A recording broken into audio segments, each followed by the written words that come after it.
GENEVA Reuters The Saudiled coalition fighting in Yemen has given the United Nations permission to resume flights of aid workers to the Houthicontrolled capital on Saturday, but not to dock ships loaded with wheat and medical supplies, a UN spokesman said. File photo children protest against the Saudiled coalition outside the UN offices in Sanaa, Yemen November 20, 2017.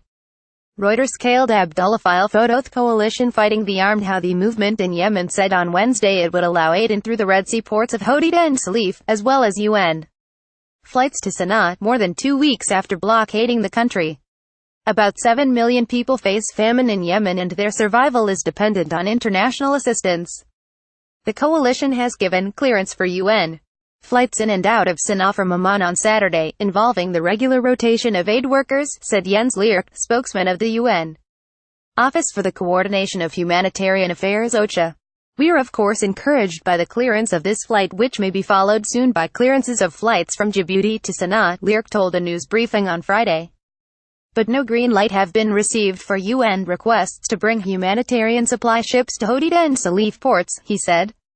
We are particularly talking about one ship which is offshore Houthicontrolled with wheat from WFP, the UN World Food Programme, and another boat which is waiting in Djibouti with cholera supplies, and that is also destined for Houthicontrolled, he said. File photo. A malnourished boy lies on a bed at a malnutrition treatment center in Sanaa, Yemen, November 21, 2017.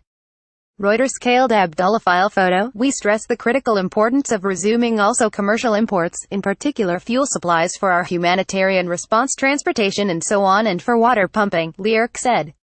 The largest fuel importing companies in Yemen have indicated they will no longer be able to supply the consumer market at the end of this week, OCHA said in a report dated November 23. UNICEF is also waiting to send vaccines, aid sources said.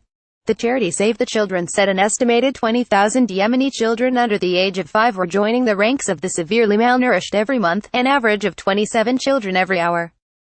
The commercial blockade is aggravating the food crisis, leading to a significant increase in child deaths from acute malnutrition and preventable diseases, it said in a statement.